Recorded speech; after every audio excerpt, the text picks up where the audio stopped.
Good morning, Big Ten fans. Welcome back to another edition of the Big Ten Morning Minutes. I'm your host, Michael Chen. Give me a follow on Twitter at MFC2123. It is Friday, February 8th, a few days removed from National Signing Day. And although the news isn't going to be flowing as much as it has been, there's still plenty to report to you. As we'll start off on the football side of things. Lovie Smith, unfortunately, sees another coach leave his staff and move on to the NFL. This time it's Luke Butkus. You probably remember the name, obviously. Luke is a relative of Dick, and unfortunately for the Butkus family, it seems like they are de facto deferring over to the Green Bay Packers as Luke will go there to coach their offensive line. And this is the fourth departure that Lovie's had this offseason. So a rough go at it with the coach movement there for Lovie. But again, like I said, I like his class. I like what he's done, and I kind of like the general direction of the program.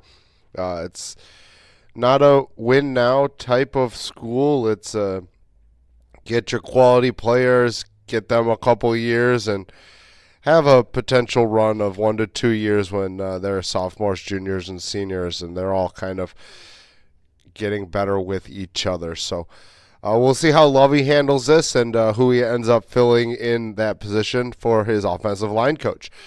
Tom Allen has stated that his 2019 class may not quite be finished. It is finished in the way of high school seniors, but he says there's a potential to add some more players after spring ball with the transfer route, with some grad transfers and other transfers as well.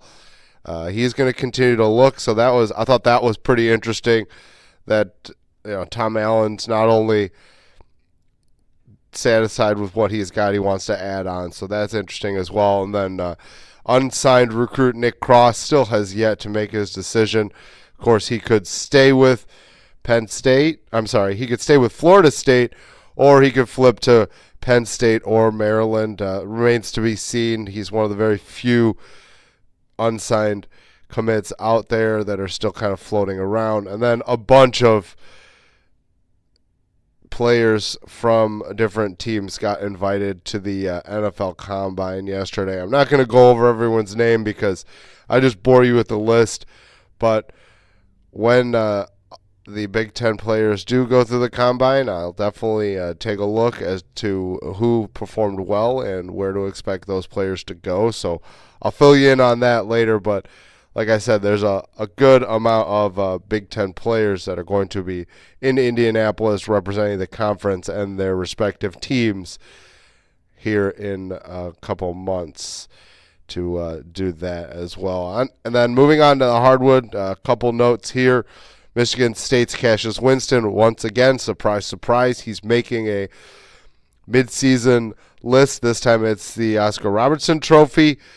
He just keeps getting more accolades. Now, obviously, he's not winning these trophies at the current moment. The winners aren't announced. They're just announcing that they're getting to like a little bit more of a smaller group of players that they're looking at. But still, to be named one of the top 10 players on a list, it's still pretty impressive for Winston.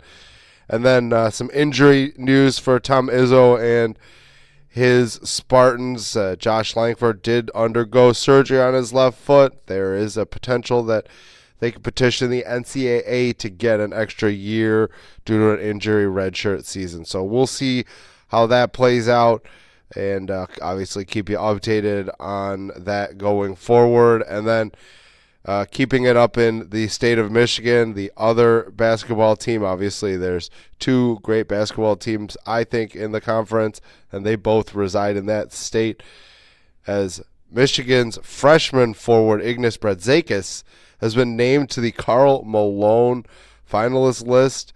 The Karl Malone Award is given to the top power forward in the country, so they named a top 10 list, and Brazdeikis had made it. So very solid showing for the Michigan schools in the basketball realm.